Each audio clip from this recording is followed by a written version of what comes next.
तो भारतीय बाज़ारों में निवेशक आज भी आस लगाकर बैठे थे कि आज कुछ अलग होगा भारतीय बाज़ारों में, क्योंकि शुक्रवार को जिस हिसाब से अमेरिकी बाज़ारों में बेरोज़गारी दर के आंकड़े आए थे, सभी पॉजिटिव आए थे और उसी कारण से अमेरिकी बाज़ारों में बहुत ज़बरदस्त तेज़ी भी देखने को मिल रही थी। लेकिन आज बाज़ार खुलने के साथ थोड़े तेज़ हुए, लेकिन 25,150 के लेवलों से, जो कि एक ट्रैपिंग जोन भी था, हम लगातार बात कर रहे थे कि बाज़ार में जो असली स्ट्रेंथ है वो 25,200 के ऊपर आएगी, क्योंकि वो कॉल राइटर्स का जोन था। आज बाज़ार वहीं तक गया, वहाँ से ज़बरदस्त ट्रैप किया बाज़ार ने और इस समय आप देखिए लगभग 200 पॉइंट की गिरावट के साथ निफ्टी 50 काम करता हुआ भी आपको दिखाई दे रहा होगा।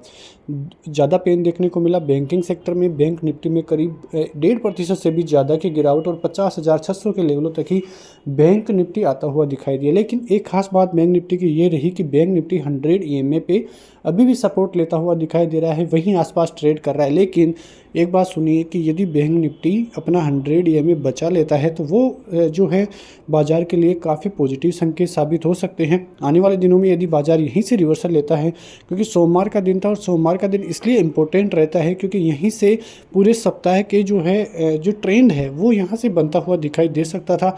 लेकिन आज भी बाज़ार में थोड़ी गिरावट ही देखने को मिली। अब कल के लिए यदि हम सोचें तो कल सबसे ज़्यादा इम्पोर्टेंट रहेगा क्रूड ऑयल, क्योंकि जिस प्रकार से यूक्रेन में हालात ख़राब होते हुए दिखाई दे रहे हैं, ईरान में हालात ख़राब होते हुए दिखाई दे रहे हैं, तो वो एक रीज़न बन जाता है क्रूड ऑयल में तेज़ी का या गिरावट का। लगातार 70 से 80 डॉलर पहुंचने में लगभग 4 से 5 सेशन लगे हैं और ज़बरदस्त तेज़ी का मूड माहौल क्रूड ऑयल में देखने को मिल रहा है। आप मिड कैप की बात करोगे तो 1.5% से भी ज़्यादा की तेज़ी मिड कैप के शेयरों में देखने को मिल रही थी। लेकिन निफ्टी IT, जो कि निफ्टी का एक मेन पिलर है, वो थोड़ा सपोर्ट देता हुआ नज़र आ रहा है, वरना निफ्टी के हालात और भी ज़्यादा आज बिगड़ सकते थे। देखो जो चाइनीज़ बाज़ार है वहाँ के हालात बहुत पॉजिटिव है। लगभग 9 से 10 ट्रेडिंग सेशन में ही वहाँ पे 25 से 30% तक की तेज़ी जो है देखने को मिली है और वो एक स्ट्रेंथ लेकर आती है उनके बाज़ारों में, जो कि FIIs को ज़बरदस्त तरीके से वहाँ पे इन्वेस्टमेंट करने पर मजबूर कर रही है। आप देखो तो 4 साल में सबसे ज़्यादा बिक वाली भारतीय बाज़ारों में FIIs की तरफ से देखने को मिली है। लगभग 3 से 4 सेशन में ही 30,000 करोड़ की सेलिंग उनके द्वारा देखने को मिली है।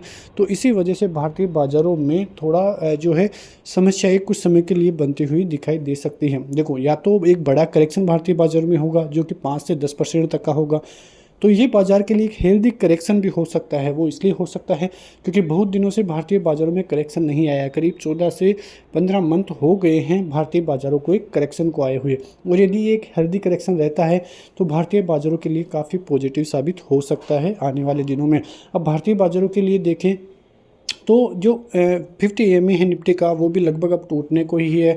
यदि 50 EMA भी टूटने को है तो फिर दिक्कतें निफ्टी के लिए बढ़ती हुई दिखाई देगी। वहीं बैंक निफ्टी 100 EMA को बचाए हुए हैं, यदि ये बच जाते हैं तो फिर अच्छे संकेत मिल सकते हैं, वरना फिर और ज़्यादा गिरावट भारतीय बाज़ारों में देखने को मिलेगी। और कल हम क्रूड की स्थिति जानेंगे, आज रात को भी हम बात करेंगे शाम वाले वीडियो में कि किस प्रकार की स्थिति भारतीय बाज़ारों में है। तो उन सभी से मालूम पड़ेगा कि किस प्रकार की समस्याएं भारतीय बाज़ारों में कल के लिए साबित हो सकती हैं।